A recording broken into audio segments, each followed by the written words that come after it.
What's going on, ladies and gentlemen? This is Tommy fucking Doomsday right here on BigBar Radio on BigBarProductions.com. Sitting in with a brief interview with Tommy Dreamer from ECW and WWE. It has come to my understanding that you have left the WWE. What exactly are you pursuing now at this time? Yes, I did leave WWE. I basically re-signed a 5-year contract and a lot of behind-the-scenes stuff. And at 38 years old, I said, see you later to my nice cushy job.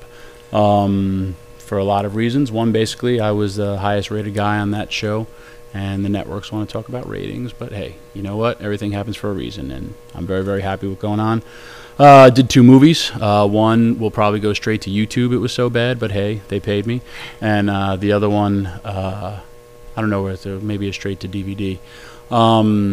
I've been working on 3. I wrote 2 films, and I'm trying to get them sold. Working with some people, starting my own production company, my own film company, to try to do something I've always wanted to do. I figured I've pretty much conquered a lot of things in the wrestling business, and this is one thing I kind of want to do.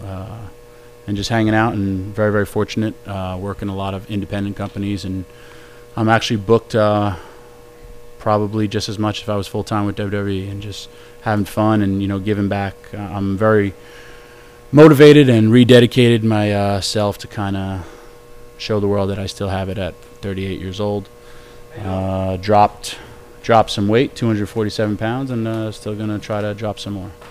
That's excellent. It's good to see that you're still motivated. I can recall a few times in my life actually playing as a simulated polygon replica of yourself. And it's very strange to actually be standing literally no more than 3 feet away from you at this time. I mean, it's a great honor. Sweet, man. I appreciate that. So the basically, little kid inside me is just exploding out right now. And honestly, I mean, it's good to hear that we're going to be able to look forward to seeing more of you in film and in various other things that you're going to be undertaking. Yeah, and I mean, especially with this company, you know, NEW. I'm on all the guys' shows. He's a great promoter in the show that we've had tonight. Raised a lot of money for charity, and I'm just want to really. I said when I was leaving WWE on the air, if everyone could be good to each other, the world would be a much better place. And I just kind of want to associate myself with people like that, and people who have passion for what they do, and just, you know, cut out all the political bullshit and just let, you know, life's hard enough without all the difficulties, kind of that type of motion. So. Well, you're in good company because we do all this right from the heart. We actually spoke to the people from the Sydney Fund, where we had a nice little chat with them. We're going to do hopefully some promo for their next event coming up, and it's an excellent pleasure to be here again one more time. This is Dunbar here. Talk about music and old school. Yeah, we are. You know, since you don't know who we are, hopefully soon everyone will know who we are. We play only Connecticut-based music, 24/7, live on the internet. You could also listen on your cell phone.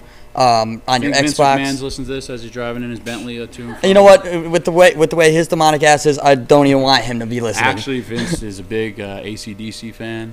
Is he really? Huge AC/DC fan. I've trained with him in the gym, and that's all he listens to is old school classic rock. Billy Squier. Billy Squier. Yeah, not Billy Squier when he wore that little leotards and the V pink thing. What was that? Where he killed his career because of that outfit. But anyway. Now, touching on the music, what music motivates you to keep going? Because everyone has like their rough days and their problems in their lives. Soundtrack to life. Yeah, what is your soundtrack to your life?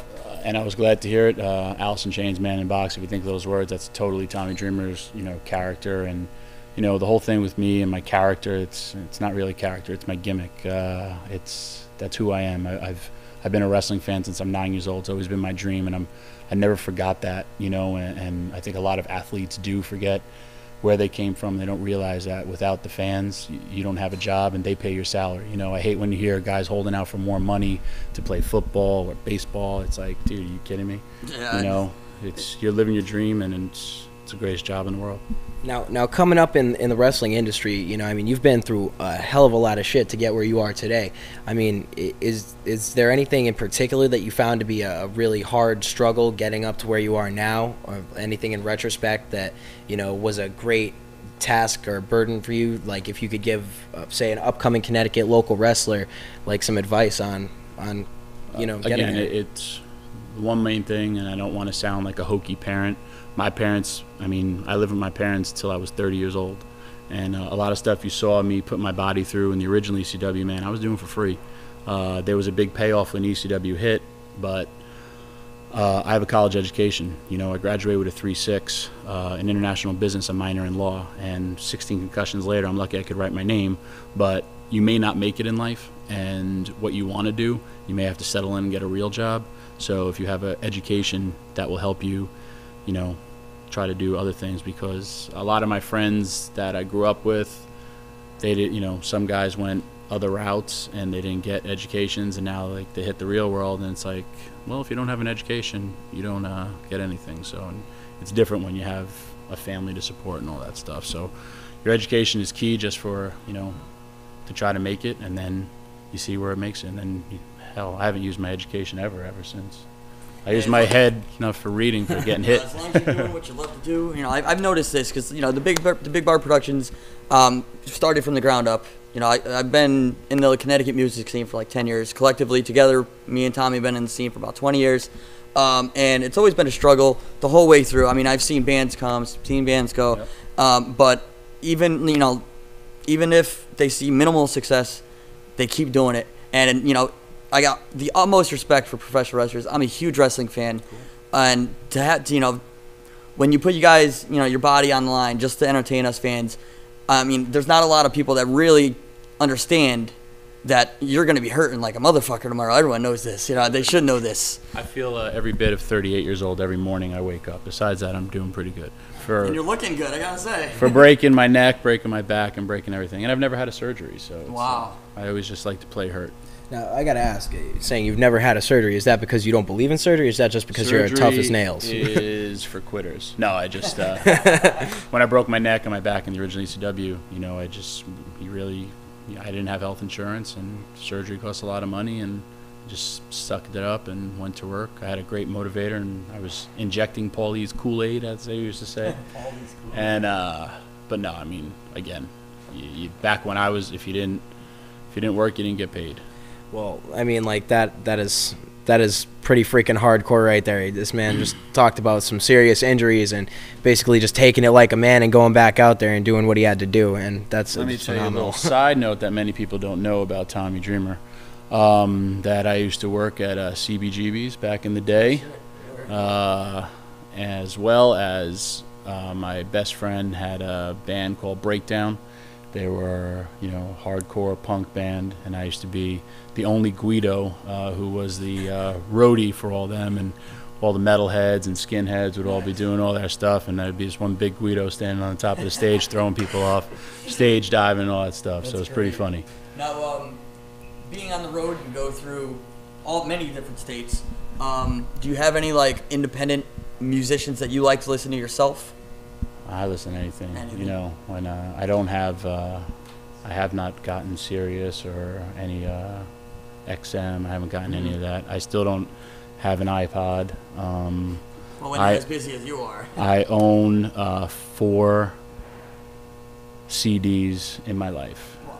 What are those for? Guns N' Roses, Best of Ozzy, Best of Doors, and Best of Tom Petty. Those are my 4. Your style. Those are my 4 that I actually laid out money for to get. I'm liking your style. And if you, all the stuff that we used to do in the original ECW, all that music from Metallica, mine, but it was all illegal. We had no rights to it. We would get letters sent to us from Sony every single day, and I was the guy who'd go to the post office box and look at them, and we'd rip them up. We were crazy. We were legit rebels. And so, but that's it. And if you really think about, you know, the original ECW and compare it to music, I compare it to Guns N' Roses. And the band Guns N' Roses basically put out of business the hair bands. They came in, they had this uncut bastard sound that was just raw. And every time then people started following them, what they came out with a ballad, and they totally changed the music industry. And they were in existence for 8 years too, just like the original ECW. And then all of a sudden grunge came in and it took it away. So that's kind of how I look at Guns N' Roses. And if you ever listen to November Rain, which we always used to put together as our biggest pay-per-view, you put that song, I still hear that song, a little tear will come to my eye, because I can think about how much, you know, that reminds me of the original ECW, as well as those videos we used to put on. I used to help build them, and one time 24 hours in the studio to build the ECW video with November Rain. And we did have rights to that one. We weren't allowed to show the wedding scene though. That was the only thing we didn't have rights to. Well, that is those albums that you described. Like, I love Tom Petty personally, like big fan. Guns N' Roses was like an anthem for me growing up because it was an anthem for my older brother who actually brought me into wrestling and music in general with Kiss and Iron Maiden. You know, I mean, like that. It's really awesome that out of 4 CDs that you would purchase in your life, they happen to be 4 really good CDs. Yep. You know, you catch a lot of people. Oh, what did you buy? Like, well, Lady Gaga. Vanilli or something. Like, that would have been awful. But Tommy Dreamer, thank you very much for coming by and doing this interview.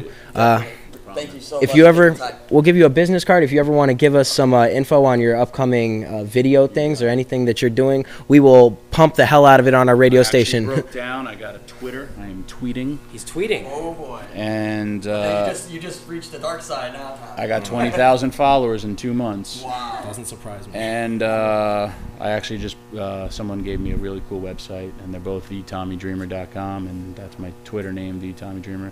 Because some asshole bought Tommy Dreamer, the name that I own, and wanted to sell it to me for $8,000. So go fuck yourself. There's a lot of snakes on the internet, man. Yeah. Like I said, we're an internet-based radio station. There's a lot of different, like, they'll just try to take any way they can make money off you. No matter what medium you're on, they're going to try to do it. So it's all good.